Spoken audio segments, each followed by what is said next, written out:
Imagine a world without prejudice, bullying, or fear.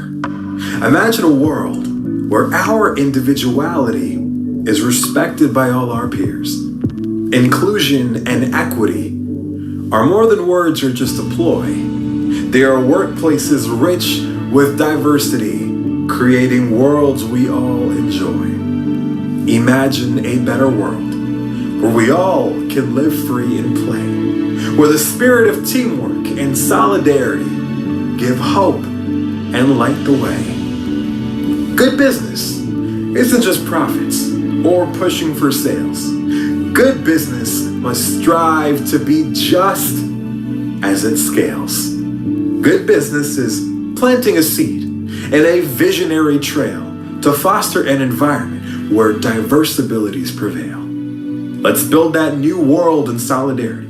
Diversity rocks innovation. Let's build solutions for equality to bring hope and transformation. Let's honor co-creation, honor individuality, with a vision for togetherness beyond screens and virtual reality. All it takes is a little to change the world a lot. Money comes and goes, but legacy isn't forgotten.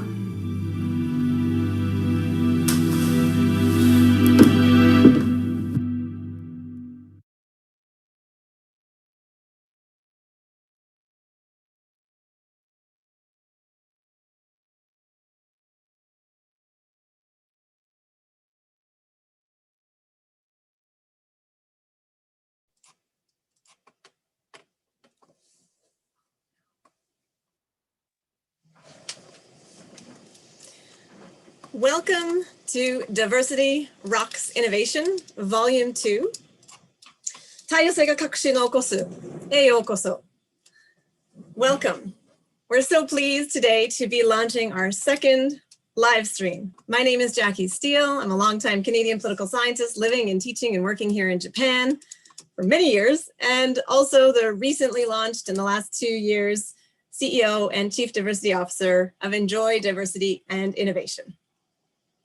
Enjoy is a Japan-based global-facing business. We work in English, Japanese, and French, and we're committed to bringing the research, policy, and evidence-based diversity, equity, and innovation training and education to leaders and corporations on the importance of all the different facets of what we mean by building out intersectional diversity, about thinking about accessibility and disability, but from an accessibility perspective, about holistic corporate policy ecosystems and what that looks like in terms of empowering individual employees.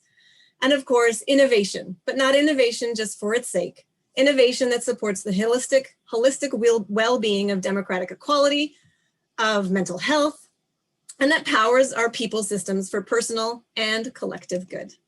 So the live stream is aiming to shine a spotlight on the diversity of the Enjoy Diversity and Innovation Thought Partner Network, all of these individuals, professionals working in Japan and across APAC, and who are making really individual efforts to bring their inclusive, diversity positive, supportive of gender equality, and championing women's leadership into the world in their own industries, their own professional ways, and through their own example.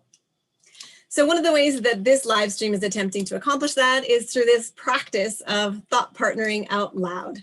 So thought partnering is really just a simple practice. It's this idea where two people as individuals get together and we share our expertise, our worldviews, our lived realities, and we share about our individual diversities.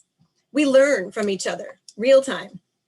And we meet in solidarity as equals, as individuals, throwing out the meishi, the business cards, the hierarchy, the age generation gaps, the status gaps, the different language communities, whatever it is, just meet and thought partner out loud and learn together in solidarity, regardless of hierarchies that we think that constantly get channeled through our society and through our socialization, unfortunately.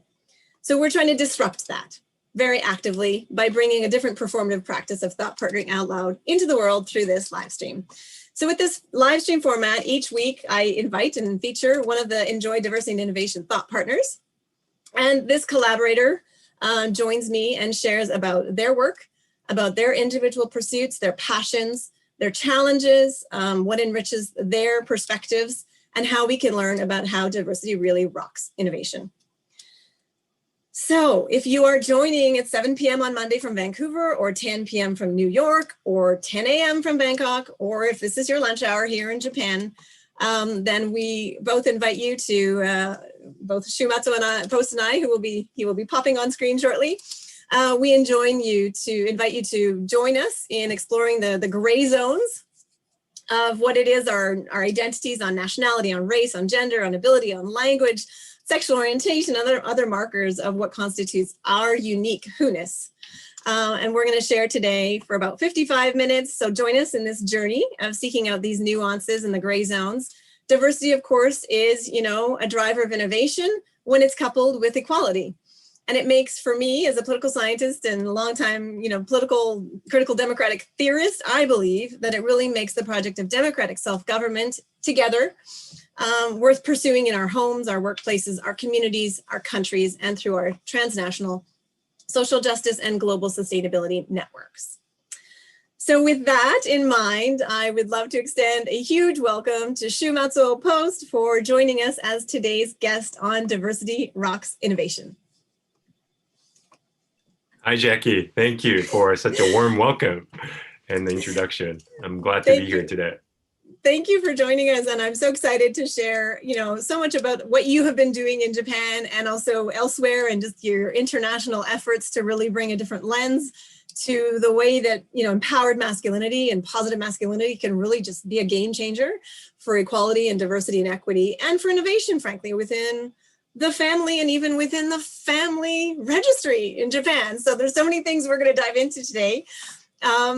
Before that, maybe I could just ask you to share what you think to be sort of the core pieces of what you would like people to understand about yourself and your identities, and what you've been up to lately.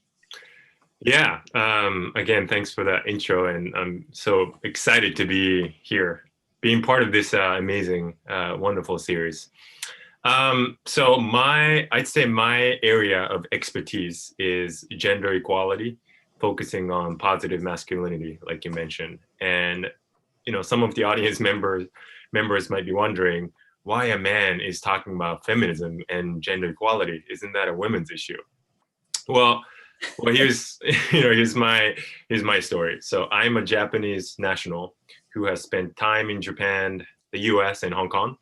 And I'm also a husband and a new father. Congratulations. Omedetou gozaimasu. Arigatou gozaimasu. And I consider myself a feminist and a feminism advocate. So it's, that's my personal background. And I recently published a book where yes. you wrote the lovely, such a wonderful foreword to. And that was my pleasure. I was so excited to read your book that I wanted to do everything I could to amplify it. Yeah, and I'm excited that to be your thought partner of Enjoy D&I, and talk more about the positive masculinity and feminism from a male perspective, especially as a Japanese man. Well, and I was so excited. Sorry, I thought you were wrapping your sentence. I was so excited to meet you because I had been working with another thought partner in Canada, in Vancouver, Jake Stika, who I also introduced to you, and I'm lovely to see that flourish between the two of you. But he's very active with an organization called Next Gen Men that are really taking, moving the dial on men's leadership for positive masculinity as well. And so I had this thought partner in Canada, but I hadn't found a Japanese national man who was a thought partner and a change agent on these issues. So then when I learned that you were speaking for her story, that was put out, I guess, 6 or 8, oh my gosh, that's a long time now, quite a few months ago, I guess last year, and that you and your spouse, life partner, were going to be talking about your journey of changing your last name. I was over the moon. And so that became, of course, a very first entry point for our conversations on a topic that I've been passionate about for too many years, from the beginning of my personal experience confronting this issue in Canada. And then, finding out that it was an issue in Japan, And then coming back, and I did my master's in law on this topic because I wanted to know, what is the gap, around how couples choose their last names, and what is the legal gap? And your book, of course, you document so much more than just this legal issue. And I want to get into that first.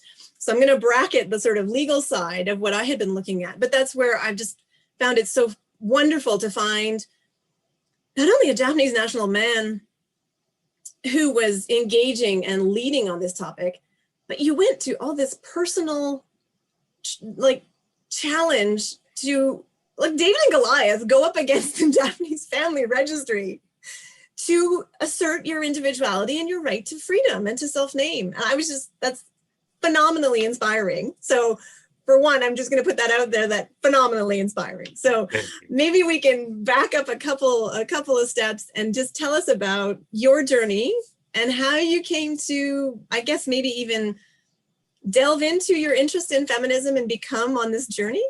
Yeah, absolutely. Thank you. So the thing is, I don't have I talked about my expertise is, positive masculinity and whatnot, but I don't have a PhD like you do. That's okay. in gender studies or masculinity, or even a degree in gender studies. But I do have an MBA and a unique story. As you mentioned, I took my wife's name as a Japanese national, and my partner is American, and we got married in the US. We actually met in Hong Kong, but we got married in the US. And then after a wedding, we moved to Japan. So when we got engaged, we decided to combine our last names to Matsuo Post. So Matsuo was my name, and Post was her name. And the reason— So it's combined. Yeah, combined. So it's like, why did you say you took her name? So I'll get there in a second. Okay. So we wanted to keep our identity because that was important to us, right? Like when you last name, you have so much identity. You attach your identity to your name. So we both acknowledged that that was an important thing, and while having we wanted to keep a sense of unity as well, because we wanted to have children in the future, and we wanted them to have the same last name. So that was our choice. And I think other married couples might have other thoughts. That's totally fine, but that was our choice. Mm-hmm. And the day after we got married, we changed our last name at a city hall in San Diego where we got married. And the process was very simple and easy. It probably took less than 10 minutes to officially change our last name. So I was like, okay, that was pretty cool. And after our honeymoon, we actually moved back to Japan, and I decided to change my name as a Japanese national. So I wanted to go through the same process. And I thought, to be honest, it was going to be simple and easy like it was in the US. But boy, I was very wrong. So can I ask one question? When you so you're in the United States as are you a permanent resident? Are you a visitor? So every time I go back, I'm a tourist, basically. So you didn't have to change your name legally with the United States government side. Just she did because she was a national in the United States. Is that correct? Yeah. So on the marriage certificate, I am officially Matsuo Post. My last name. Oh, you put it on the marriage certificate. Yeah, marriage certificate as well. But I do have some identification cards and stuff in the US, and I haven't changed those yet. They're all Matsuo's. Like I have a driver's license in California, other credit cards and stuff. I haven't changed those yet. Because I imagine if you show the marriage certificate, though, they just morph it forward because that's fairly standard. Yeah, I practice. think so. Yeah. Okay, interesting.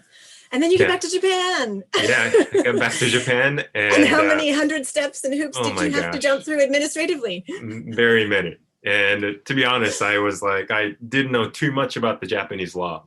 So like fufu besse, separate very surnaming. Separate surnaming. It's not allowed. And I had heard of it, but I didn't know that was actually your thing still in 2017. So I was like, oh, wow, okay. And then the person at the city hall told me that I can't even combine last names with my spouse. So I was like, did they say why? Yeah, because you have to have either the husband's name or wife's name, like nothing Okay, in between. so just full stop on combinations. Exactly. So in Japan, for those of the audience members who might not be familiar with the Japanese law, inevitably because of this, about 96% of the wives end up taking the husband's name in Japan, which kind of makes sense. And I think all over the world too, the number is probably quite similar. For countries that have this common, and so in Britain, Canada, the United States, and everyone that follows sort of the British common law tradition, that's where the British custom of patronymy began, right? Mm-hmm. And so it's through the common law that you would be customarily, through patronymy, customarily known by your spouse's, your husband's name, or you could actually do the alternative. You could actually customarily be known by your other name, your spouse, your wife's name, but it was custom. Mm-hmm. It didn't have force of law. Mm-hmm. And so this was the thing that I found so interesting, is it took on the force of law and became understood to be law when it was just a custom, and it was absolutely free choice, individuality framework. But over time, it became so prevalent that administrators and bureaucrats in Britain and Canada and the United States assumed that women were forced to take the name of their husband. So different legal battles in Canada. We can talk about that later. I want to first delve in. So in Japan, it's not so much this custom of patronymy, but it is this, actually the family registry, right? The family registry in the civil code from 1896, really. It's quite recent, if you think about it. That's only the last 120 years, I would say, that really mandatory, this law has, this civil code obligation has been an effect of forcing couples to have a shared surname. Mm-hmm. And so how did they even give you, did they tell you how to challenge it, or did they just send you away? They did, actually, because I was so determined. I was like, no, I'm going to do this. I'm not going to give up. So I asked the person what I could do. And he was nice enough to tell me to go to the family court and, deal with it there. So I did. I went to the family court thinking, family courts for, usually couples that are getting divorced, right? So I was like, man, we just got married 2 weeks ago and I'm already going to a family court. Such a weird feeling. But I talked to the judge and, pleaded my case that I basically needed to do it. Kind of made up reason that it was an important identity for us, and whenever we travel, it's important to have the same last name, whatever that might be. But I totally respect people who choose not to have the same last names as well. But that was my pleading to the judge, and the judge told me that since I married a foreign national, I could ask my spouse to change her name first, because she's from a different country.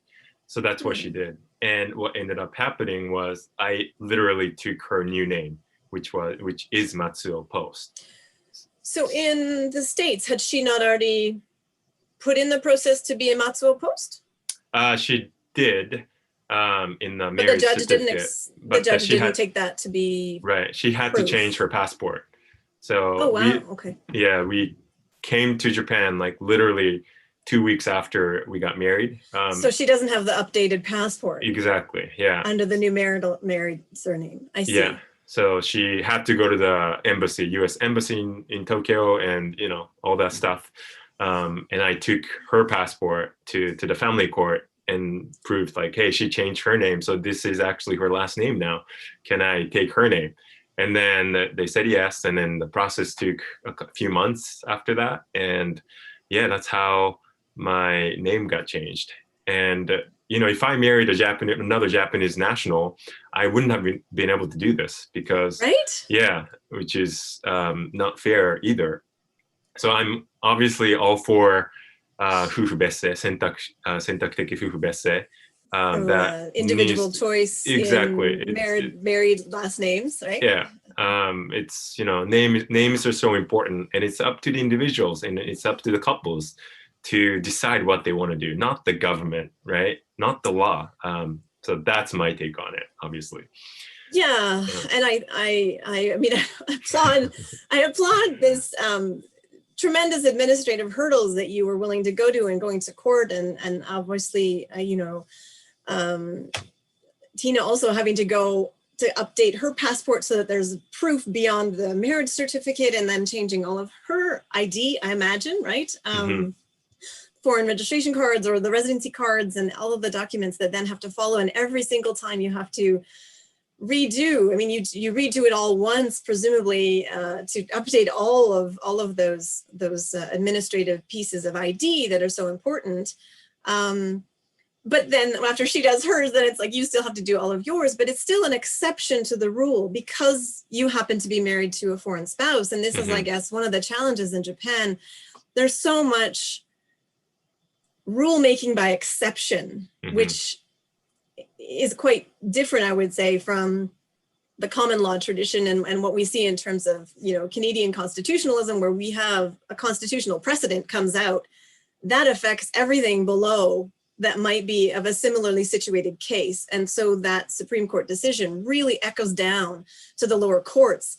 Often in Japan, through the civil code system, that doesn't happen. So it is having to go to court each and every time to try each and every different possible scenario of what's coming forward as a problem or a gap in the law. And you don't get the benefit of having these precedents that have strong sort of resonance to allow the adjustment of the system, and of law to be like a living law that supports the population, it supports the democracy, it supports the changing times, because the new interpretations are aligning with the values that really should be brought forward as a democratic society, honoring individuality. And we know that's the case for democracies. The premise is that we're, the family unit is no longer the baseline unit of a society anymore if you are a democracy. Now, the base unit is an individual.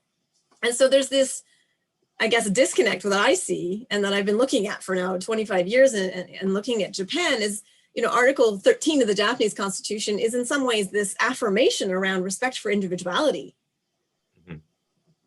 But the family law system and the family registry system just flouts that with respect to surnaming. Absolutely does not honor the individual marrying, people, citizens get the right to choose their last name.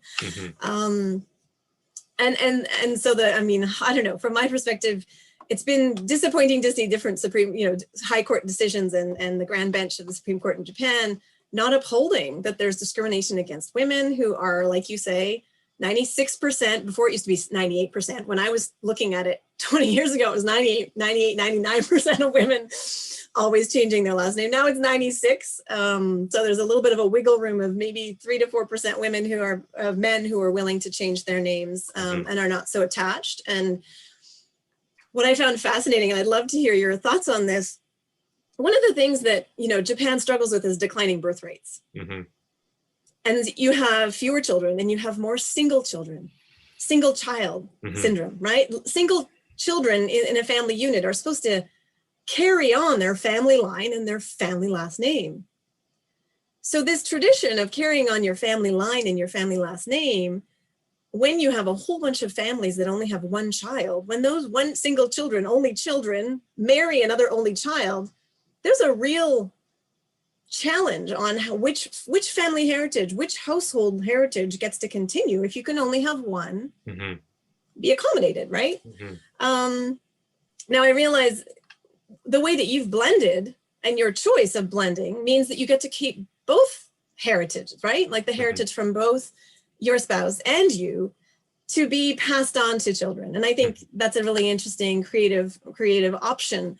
But I think it's hard when in Japan, when there's two trends that are kind of at cross purposes, like that we want to have, descendancy continuing for all these different family lines, but now you have too many only children. And if they marry, the law is now undermining that tradition of carrying on the heritage and passing it on to children for both families. So have you had a chance to talk with other women or men who are engaged in this issue? And where do you find that your experiences fit within that context? Yeah, so in terms of, picking your last name after marriage, a lot of people are starting to talk more about this, and you see these articles and op-eds in newspapers, which is great. And I do think it's one of the factors of declining population. I know that there are many couples who are refusing to get married because of this, right? Yes. And I completely agree, understand it, because like I said earlier, identity is such an important part of an individual for everyone, right? And because of this law prohibits one of the spouses in a couple to kind of let go of it or give up, a lot of people are just like saying, forget, then I don't want to get married. Maybe I might not get, and they end up breaking up as well, right? So when they actually break up, okay, they're no longer a couple. So maybe they were planning to have kids, but they chose not to, or something like that. So I'm not saying this is the only root cause, obviously, but I think it's one of the things that can help with declining population in Japan too. Well, and I think in some ways it can be a trigger conversation, because maybe there are gender role expectations that they've neither of them really spoken about. And then when it comes to, we're getting married, you're taking my name, right? Mm-hmm. And maybe the other spouse, predominantly the woman, is going, yeah, really? What? I hadn't known that was your expectation. And then there's a whole bunch of other conversations that maybe rightly need to have be had about what is your understanding of what a life partnership means. And just because I'm a girl or you're a boy, like, can we move beyond? And then I think those are important conversations to have. But it is a shame that the freedom to self-define isn't left to that couple to deal with, and then talk to each other about their wishes, because the government, I think, really has no business determining those things. Mm-hmm. And moreover, it's actually, again, another facet where the family registry undermines the household security and household sustainability. And I'll just speak from a personal example. Even if we take common law status, common law relationships have no legal standing. Mm-hmm. So if you are choosing to stay outside of that legal protected privileged, and that's for both obviously same-sex couples as well as heterosexual couples, all of those couples are left outside of legal recognition. And they're not recognized as family members. And this is a huge risk when you have things like, and so the first time I was really confronted with this was, back in Sendai in 2011. I was in a same-sex relationship. I had a baby, we had a child, and triple disaster hits, and we are not a family. We are not recognized as a family. So if ever I had died, I having been, the birth parent, there is no legal tie back to the individual who, of course, was the other parent in our daughter's life. So it just puts you into this legal limbo. And in a disaster-prone country like Japan, you cannot get access to any information on a family member unless you're legally recognized as family. So during the global pandemic, now we're dealing with a global pandemic, common law couples do not have the right to call up a hospital and get information about their spouse. They're not legally recognized. They're outside of the boundaries. And so it creates so much risk, so much potential trauma, and exacerbates what is already a horrible situation in a way that the law could be an ally and could be providing empowerment to couples and empowerment stability to families, which is what the role of the law is supposed to be, right? Law is supposed to be emancipatory in a democracy. It's not supposed to punish you. It's supposed to help really be a support to families and a support to citizens. So I find that so disappointing. That the ideology, or maybe it's the conservative ideology, that we need to go back to the traditional men are the head of the household and their heritage matters and their culture matters and their family line matters. And so everything just needs to pass through predominantly their line, and women are brought into oyome-san, right? You brought into the family. And that traditional gender role is so protected by the parliament right now that they won't let law reform through to let the family registry be evolving and innovating to meet the needs of you and so many other common law spouses and so many other same-sex relationships, right? There's just no room for innovation because the old school ideology on traditional patriarchal gender is still being privileged by parliamentarians when this is a democracy and we're supposed to have equality. But somehow those values, those democratic equality values aren't actually what is being followed. And I wonder how we can, I mean, so examples like yours that have been successful and then making that scene. And I just want to tell you to run for office, frankly, because we need a handover of power to young, well-educated, global-minded, gender-equal men and women leaders to be in politics, in the Japanese diet. And in the 25 years I've been looking at the Japanese politics, that's not emerging yet in sufficient numbers to get change in the actual laws that get adopted by Parliament. Yeah. Don't want to put you on the spot there, but I would love you to run for office. Can I like launch your campaign? I'll vote for you. I can't vote in Japan, but I would vote for you. I want to do whatever I can to promote equality, but I have no plans to run for office at this moment. But ask me in like 10 years. I'm just going to plant a seed. I'm just going to plant a seed, right? Because we need exactly this kind of like visionary leadership, right? To bring these different models of masculinity and different values of what need to be brought into the law. So can you tell me a bit about your book and what your book captures in this journey? Because you've had I think we've skipped to the meaty part of what the output was of what your innovation in the Japanese Family Registry went straight to the heart of that. But maybe to give back some background context of what led up to that, that whole awareness and mindset shift, I would suggest. Yeah. So my book, which was published about 2 months ago on December 1st, 2020, it's called I Took Her Name. And it's about it's a book about gender and feminism in Japan and actually all over the world. And I decided to write this in English because I felt English was a little bit easier to write to begin with. And I thought this gender equality topic of gender equality is relevant all over the world. So I decided to write in English first. But I am translating this and publishing it in Japanese. Can we send one to Mori? Can we please send one to Mori? Yeah. And to the Prime Minister. And to the Prime Minister. But I'll send like 100 copies to the cabinet and Mori for sure. Hi. But anyway, so kind of going back to my name changing process a little bit. So I did change my name. So that was hard enough to go through, a bunch of hoops. And after that, obviously I had to change my name in every form of ID, passport, credit cards, email address, hokensho, you name it. And many, many women in the past have gone through this, right? But as a man, I had no idea how time consuming that was and how much energy that sucks out of you, right? Because I had to like make adjustments like, oh man, I need to do this. I need to go here to change my driver's license. And so mendokusai. And that's when it really hit me.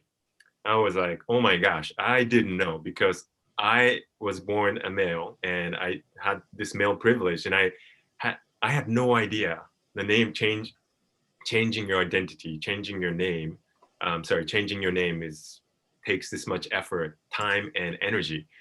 And it's I just felt that it's wrong to expect one gender to go through this only because they identify themselves as women. And that was kind of like my aha moment, and that kind of got me thinking, like, what else is there?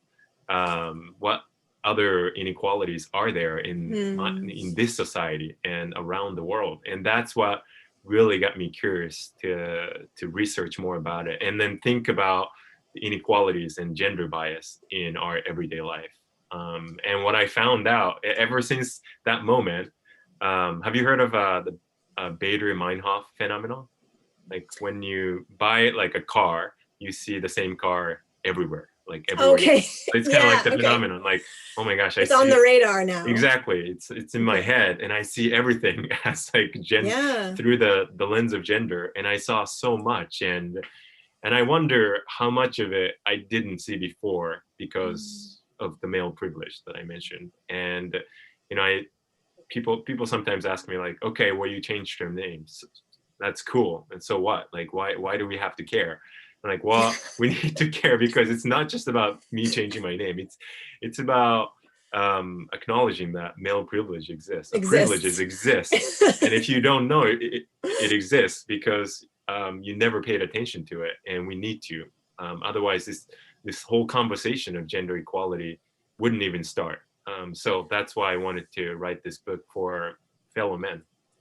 And that's so key, right? Because I feel like, and this is where maybe I am slightly coming from a different angle from even within, the research field that I've been in for political science or feminist political philosophy or those kinds of areas.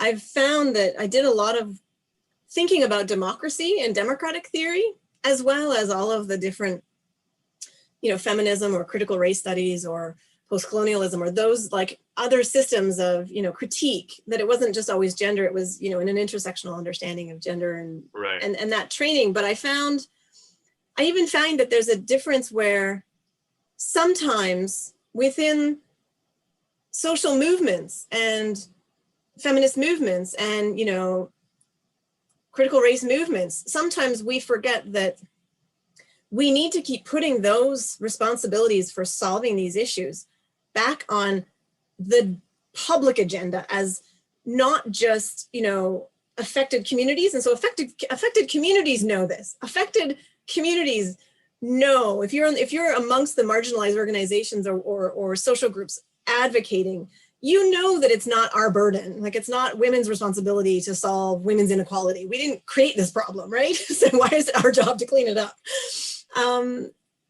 But at the same time, because of privilege, because of male privilege in the case of maybe gender inequality, it is largely women's organizations left to clean it all up for democracy, when it's fundamentally the homework of a democratic society and of the government and of political parties and of every individual in that community to be shouldering the responsibility. So we definitely need men as our core leadership co-allies and co-leaders, doing the work of bringing on greater democratization of gender relations, right? It can't be done and accomplished just by women's movements or feminist movements. It really has to be accomplished as a democratic project, like a democratic project. Yeah. And this is where men's roles are pivotal. And I certainly see and work with a lot of different men in different countries because the democratic project is so huge,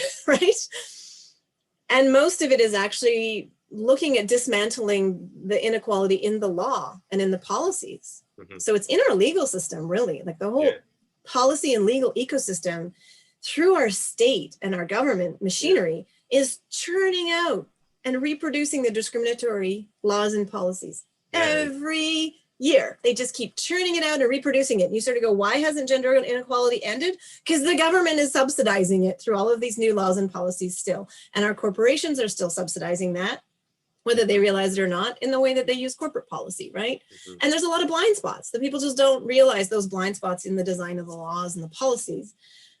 But having men engage in these conversations and realize it's not just an individual, oh, well, you wanted to change your name and then it's done.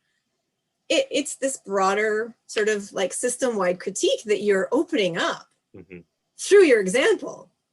Yeah. Yeah, it's totally and inviting men into your worldview. And we often talk about, the lens, like a gender equality lens, like glasses, you put that on. And until you put that on, you kind of didn't realize there was, and then you see it everywhere. It's like, wow, now I see it everywhere. And same with racism and white privilege, right? Or if it's, whatever ethno-national cultural domination there is within each country, that's in every country. But until you realize that and put on those glasses, you don't see it necessarily. 100%. Yeah. How does this journey unfold for you in the book?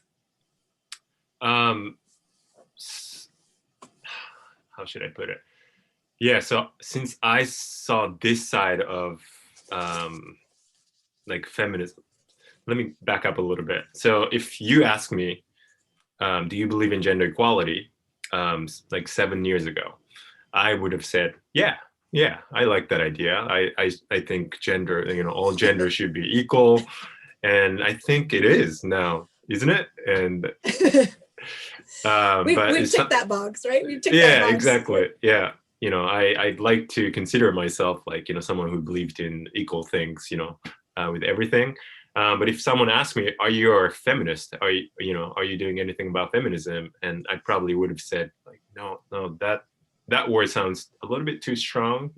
Let's just stop at gender equality. But the truth is, feminism is about gender equality, promoting gender equality, and as simple as that. And I didn't know because I just chose not to pay too much attention to that. But this experience gave me this opportunity to learn more, because I feel like I had the responsibility to share with this with people who didn't know, just like me before, right? And to your point, I think feminism is not just a women's issue. Definitely not. It's a humanity issue. And if half the population is not actively involved in trying to dismantle the patriarchy, I don't think we'll ever achieve the equality that we need to have. The trend would suggest you're right. Yeah. The trend in all countries everywhere, until we really have men championing this through their roles in political leadership and through all levels. Until that happens, I think you don't see the countries that are the best performing. Yeah. They really do have, a sense of men and women working together in solidarity. Yeah. And here's the thing, many men might come to me like, hey dude, like, what are you trying to do? Like, it's working, this system is working out for men. What are you doing? Like, why are you trying to like, make the playing field equal? And I say like, no, it's actually going to benefit men too. And I got to experience it through this journey, like while I was writing my manuscript as well. So what I mean by that is, I believe patriarchy is the root cause of these rigid gender norms. Like, men are supposed to be this way, like gender roles. Strong, yeah, stoic, powerful, primary, sole breadwinner, powerful, controlling, don't cry. Dominant. And women are the opposite. And, we're conditioned to see that side of the spectrum as a weakness, right? Mm-hmm. So we just reject femininity, and then kind of like are stuck in the man box per se. And that can be very toxic. And that's what I call toxic masculinity as well. Like, if you're just focused on being the best, like dominating, controlling, like not showing your emotions and all that stuff. If you look at the statistics of suicidal rates, way more men are committing suicides, even though I think more women are diagnosed with depression more easily, but they seek help. They seek support early on. So men don't, and they end up committing suicide and killing themselves. And that's a big issue. And that's only one of them, right? And what if we just take out all the, those gender expectations that don't serve men, women, anyone in between? Like, how free would that be?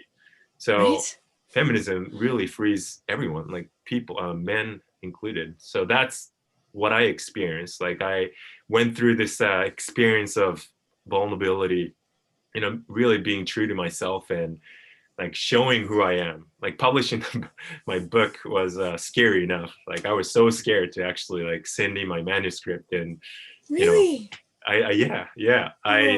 went back and forth so many times in my head. Like, are you sure you want to do this? Because you're really exposing yourself. You're revealing a lot about your journey and I guess your relationship with your spouse. And so that's also very intimate. And we often think that's, exclusively private, but I think, and maybe you could share a little bit about that. I mean, you obviously, the subtitle is really, lessons from my journey into vulnerability, authenticity, and feminism, which, is still a lovely subtitle. How did you work through when you were maybe lacking courage or wanted to understand where you were like what your previous understandings of feminism were, and then how did you move and evolve to come to this view of feminism? Was it through dialogue with your spouse? Was it through conversations with other people? You document some of it in the book, but maybe how did you, because it's a big process of thought partnering. I mean, thought partnering is obviously an important practice around learning and growing and vulnerability and being open to learn from somebody else, right? And so how did you deal with those lack of courage moments when you were like, should I do this or should I not? Or am I on the right track? Is my understanding of feminism accurate? Or whatever it is that you were feeling worried about. Yeah, I think the biggest piece is I was really focused on doing human instead of being a human. So what I mean by that is I wanted to, just as a person, and I still feel this way too, like people want to be successful in life. And for me, the success looked like, getting acknowledged by the society, it's very measurable, like getting these things, winning these things, right? And I knew I had to make a lot of effort to get there, to collect those things. And oftentimes, when I became emotional, that took a lot of energy out of me, or so I couldn't like focus on what I thought I had to do, like doing those tasks or things. So I really associated my emotions with pain or like something that's not productive. Gets in the way of performance. Gets in the way of performance. Yeah. And I used to think that way. So even dating, there was a period of my life where I just wanted to perform as a man, meaning like getting many dates. And, I kind of looked at dating as like a number game, and there was a period of my life and kind of transactional, admittedly very transactional. And, at one point, and I was having fun and all, but at one point I felt like I couldn't even connect with my deepest self, because I was just so focused on doing my life. Like and I'm supposed to be doing the projection, this. Like who you project yourself to be, but isn't actually who you feel you are. Yeah. But you just keep projecting success and performance. Exactly. And, I dug really deep, like, where does this come from? And I really think it came from my view of the gender norm, like the traditional gender norm that I thought I had to perform only because I was born a male. And we forget that men get trapped in the man box too. Yeah, exactly. Right? Yeah. I do want to give a lot of credit to Tina, my wife. But she did a phenomenal job kind of dismantling, like untangling, like the box that I was in, not by just attacking me or anything with her feminist views, but like very gently, slowly, and asking me questions about why I used to do the things that I did, like those traditional male behaviors and whatnot. So she definitely dismantled my traditional view of feminist. Yes. I used to think like feminists are just angry women that are just like attacking men and all that We're stuff. Not so scary. Yeah. And no, like they're very kind feminists, as well. And she was definitely one of them. And she also is a teacher, and she teaches feminism and gender and language to her students as well. So it's her expertise, and it just happened to be, we just started to have those conversations in our dates, and that's when I really started my journey into feminism. And I started to open up more, and I started to share my struggles with her and other people in my life. And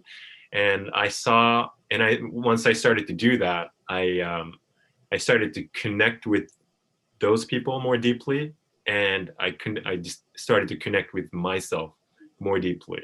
And I found a lot more meaning in that way of living than just to focus on the measurables. Or measurables are important, but just doing things like to succeed my goals per se. But being a human is feeling like being here right now, like being And present and connection, right? Yeah. I imagine that because you were connecting at a different level of your being rather than the doing side, they could actually see you for who you were, right? And then you get a sense of they accept you for who you are. They like you for who you are, and you're having, you know, a meaningful connection around who you are, which is maybe, I wonder if it's hard to find a sense of like security and confidence that, oh, they actually genuinely like and accept me if they've never seen you, because all they've seen is all the doing and the performance. Yeah.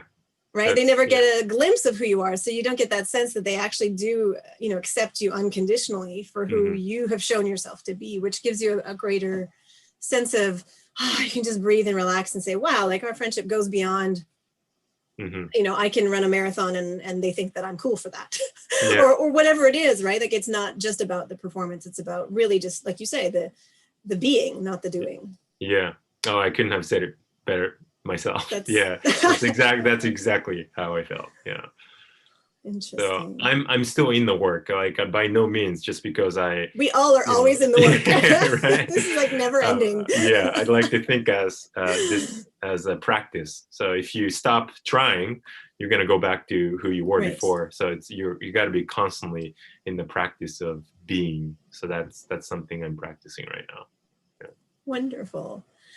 And I mean, I guess we've spoken a lot of different topics today. You obviously have taken on a new exciting role as a new father.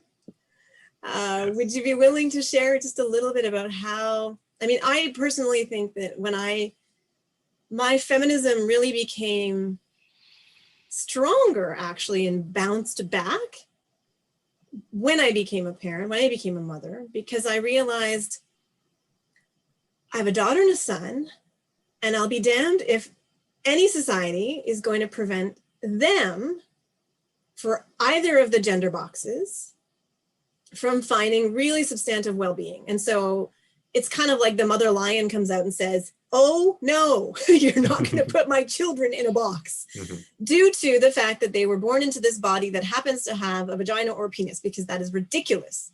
It is ridiculous, right?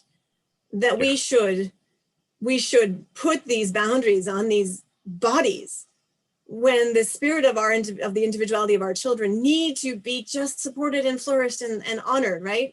And so for me, that was like a really, I guess, important point in my journey of saying, okay, what do I as a you know, diversity loving feminist, because there's a lot of different versions of feminism out there, which is another problem in our myth or misunderstanding, is not everybody thinks the same version of feminism. There's like, you know, I've studied at least 10 different versions of feminisms over the last 20 years.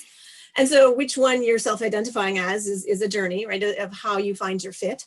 But so as a diversity positive feminist, mother and parent and life partner, how do I practice that? And as somebody who believes strongly in democracy, obviously, how do you practice that in our families? So how does that enrich or change, or has it altered your view of how you're worried about your role, or how you think about your role, or the beauty of the challenge that you have to be like a father lion protecting, right? Yeah. Because the world out there puts our children in boxes constantly. Yeah, absolutely. It made me more of a strong advocate of feminism and gender equality now that I'm a father. So to begin with, when my wife Tina got pregnant, we actually didn't want to find out the sex of the baby. So we chose not to, you know, find out, because the gender reveal party, it should be sex reveal, actually. It's not gender. Because the reason, like, we thought the reason people do it is because they want to kind of put their child in the box and start acquiring all the blue or pink. Exactly. And we're like, no, we don't need to do that. That's not something we believe, because, you know, naturally the society is going to try to do that as soon as the baby's born. So we don't need to do that, you know, way before they're born. And everybody has to buy gender neutral, gender flexible, gender inclusive gifts, right? Like just pick something that is gender inclusive and follow the rainbow. Yeah. Exactly. And until we went through this whole process of childbearing and all that stuff, but we just didn't realize how much of a box ticking society is trying to do with gender of kids. It starts even before they're born. So we're constantly trying to kind of fight or like talk to each other and like, okay, how do we want to raise our child? We have a son. So that's a constant in conversation. And, right. I think I might have mentioned in the previous talk before, I think society has done a good, better job raising daughters to be more independent, strong. That's kind of like the theme of the last decade or two. Strong girls, which is good. Maybe right? not so much in Japan yet. Maybe not so much in Japan, certainly in North America and Europe and other places, I would say yes. In Japan, I think it's in what I experienced for the public education system and the attitudes that my daughter encompasses. Yeah. It's really not that prevalent in her classroom, and she finds that troubling. Right. So I think we have a lot of work to do still on that piece too for Japan. Yeah. So, sorry. No. The gender expression piece, Yes. just embracing differences, like, wider spectrum of gender expressions, regardless of their gender identification. For boys, it's so much so, it's still in North America too, I think, the boys are narrow. Very narrow. And now that we have a son, we want our son to really explore just being a human, because masculinity and femininity, those are just human qualities. It doesn't matter how you identify. It's available to yourself both. Exactly. It's available to everybody.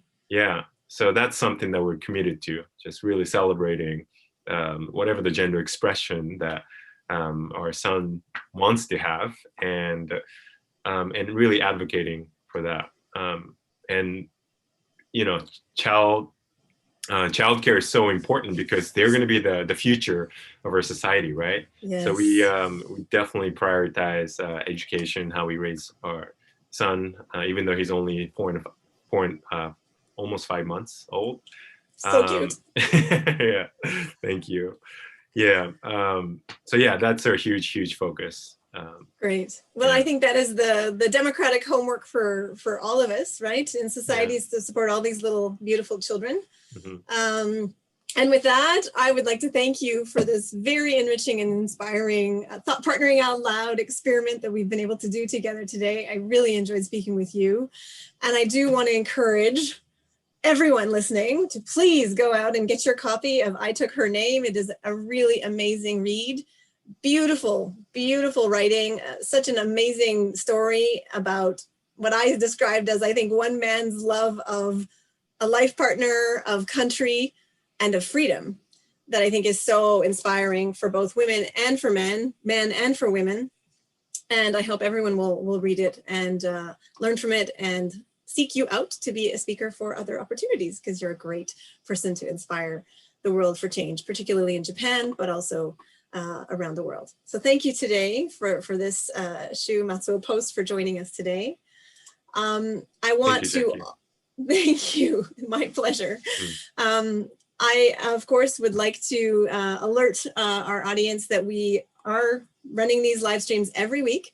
And our next guest for next week will be Casey Wall, the CEO of EQIQ and Japan-based Wall & Case. And Casey will be sharing about how to build technology for good, for the collective good, for the greater good. And also he will speak about his passion for the concept of intrinsic motivation and how that guides hiring and people happiness at work. And I'm sure we'll dive in a little bit also about his personal commitments and passion for supporting women's leadership in the startup entrepreneurial spaces in Japan, where he's been active. So please tune in for that. Once again, I'm happy to let people know that Enjoy has workshops and consulting offerings that you can find online trainings on diversity, equity, and innovation.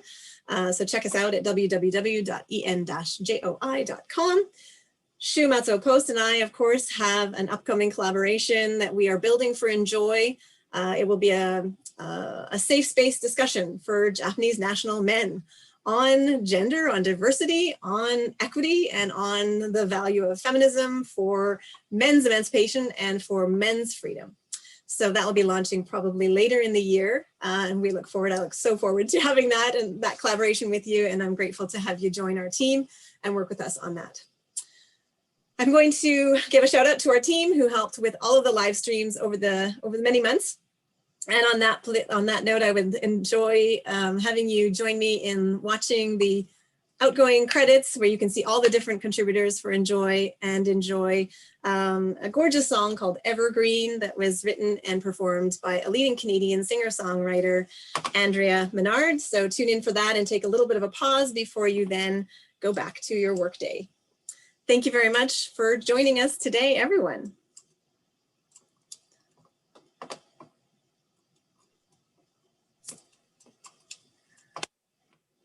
I'm just going to need a minute to get the video ready. Stay tuned, people. Do you have announcements you want to share, Shu, while I get this ready? Yeah, actually. Thank you for promoting my book as well, Jackie, and thank you so much for having me today.